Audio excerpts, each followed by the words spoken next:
Now, a lot of people ask me if the cows have names, and the answer is no. These girls aren't loaned to us from Scott Brothers Dairy.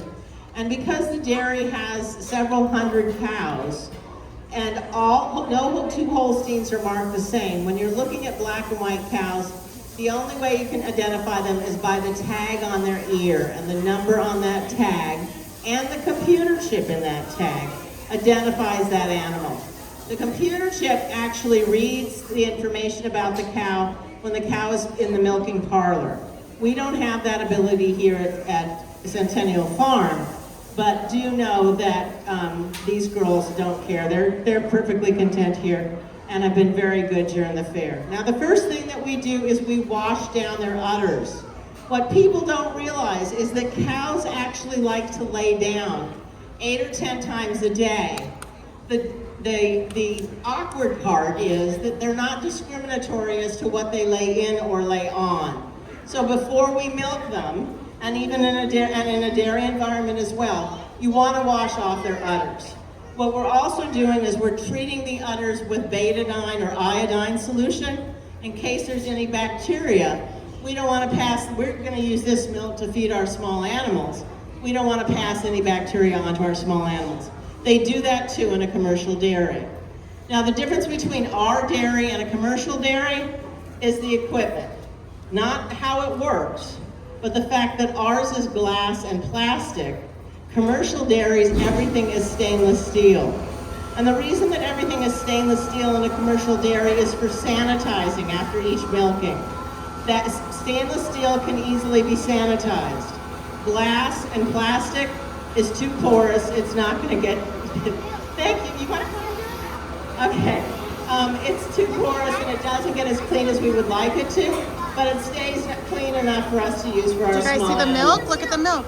Now, you'll notice that what all it is suction cups being attached to each of the teats, and it brings the milk down and it goes down into a holding tank. Because all of our equipment is plastic and glass, you can actually see the milk going down the pipe into the holding tank. Now, at a commercial, or at a commercial dairy, the milk is coming from the cow at 101 degrees. 101 degrees because that's the body temperature of the cow. Now, in a commercial dairy, they immediately lower the temperature of the milk down to 38 degrees when it's in the holding tank. And when they have enough milk in their holding tanks, which hold hundreds of gallons of milk, ours just holds about 10 gallons of milk. But in a commercial dairy, that holding tank is going to be ready to have that milk shipped off to a milk processor. So once it's ready to go to a milk processor, the truck comes, the milk is tested to make sure that it has no bacteria, nothing in it that it shouldn't. And then it's sent to the milk processor in a milk tanker. Kind of like the same shape as a gasoline tanker, only these are really stainless steel and very, very clean. Once it gets to the commercial processor, the milk is tested again to make sure that there's no bacteria. And then the simple processing begins. Because these Holsteins have the lowest level of milk of all dairy cows, we often use it for regular milk. We don't have to do anything with it except homogenize and pasteurize it. Now, I mentioned to you earlier that there are 3 different elements in milk: a solid, a liquid, and a fat. The solid is whey, which we've used as a basis for cheese. The liquid is milk, and the fat is cream. And when it's allowed to sit still for a period of time, those 3 elements separate. The whey, which is the heaviest, goes to the bottom. The milk stays in the center, and like the old adage we learned when we were young, the cream rises to the top. So what we want to do is we want to make sure that we don't have to shake it up every time we take it out of the refrigerator. So they developed homogenization. What homogenization does is it prevents the molecules from repelling each other and separating. and it runs it through, the milk runs through a series of pistons and a series of sieves, reducing the size of the molecules of the three elements, so that instead of separating, now they're going to adhere to each other. So that's the homogenized milk that you buy. You also buy homogenized and pasteurized milk. Pasteurization is what we learned about in high school. Dr. Louis Pasteur discovered that if we heat a substance, it kills off bacteria, and it can also prevent the development of future bacteria. So the milk that's been at 38 degrees all this time is now, it increases to about 165 degrees for about 15 seconds. Then it's cooled back down to 38 degrees, and now the milk's ready to go to the market. It's bottled and it's shipped off to the grocery stores.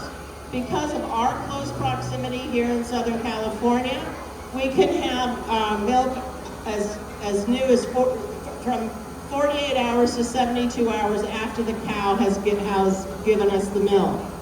Now, just like any mammal, in order for a cow to produce milk, she has to have a baby. So she'll come into season the first time and she'll be bred. All breeding is done by artificial insemination.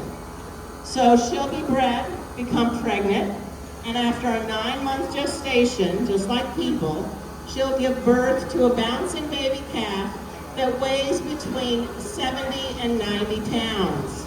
If that calf is a girl, she's a heifer. If it's a boy, it's a bullock. Now, mom and baby will stand together for about 24 hours while mom is producing a solution called colostrum.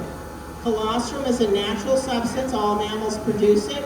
It's full of nutrients, vitamins, antibodies, all kinds of things that's good for the baby. Helps the baby resist disease when it's on its own. And then, sadly, the baby is separated from the mother. And the reason that the baby is separated from the mother goes back to what I told you earlier. The dairy cattle have been raised to produce more milk than the calf needs to survive. So these girls are producing 10 gallons of milk a day. They're milked twice a day, getting 5 gallons each. But the baby only needs 2 gallons of milk a day to be healthy. So if the baby were allowed to stand with its mother, it would just keep trying to eat. I don't know about my dog, like if I were to drop the bag of dog food, my dog would eat the entire bag of dog food. It's kind of that same concept. So the calf would get sick, so they're separated. And in fact, in a dairy environment, they have what's called the dairy farm. They pasture where the pregnant cows are, and then they actually have a calf farm, and that's where they feed the calves by hand. And what we use to feed the calves by hand, it's a big baby bottle. And so we have a 1-month-old calf on the other side of the farm right now, and we're going to be feeding her later. Now, the cow will come into season again about 10 months after the birth of her calf, and she will be bred again. She'll continue to produce milk for about 4 or 5 months, and then once she no longer has any milk, she will be sent for a brief vacation in the pasture. After the brief vacation, she gives birth to another calf, and she will then go back to work after that first day. Now, cows generally have a productive life of about 8 to 10 years. That means that she'll have 8 to 10 calves, and then once she's no longer productive, she is sold to market.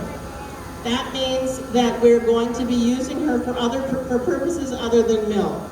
It means putting her down. We get meat, we get hamburger, we get leather, we get insulin, we get 10 other medications that only come from cattle. We get arteries for arterial grafts, along with about 360 other items that include everything from hydraulic brake fluid to asphalt to glue to, I don't know, I can't even think of all of them. But so the cows are put down after their productive life. Now you can see once we're done milking them, we do put the betadine back on them. We want to make sure that there's no bacteria produced. And then the girls are going to go back and have some more to eat or lay down and rest. So ladies and gentlemen, that's what happens when you milk a cow. Does anybody have any questions? No questions? Okay, here's a question. What? Oh, the girls weigh about 1,500 pounds each and stand at about 57 inches at the shoulder. So I'm 5'3" with the hat on. I'm probably, what, 62 inches, 63 inches? So she's about 5 inches, I'm about 5 inches taller than she is. Do you have any questions? Any other questions? Yes. Okay, go see Daddy Daddy. You know, they eat 40 pounds of food a day and drink 60 gallons of water.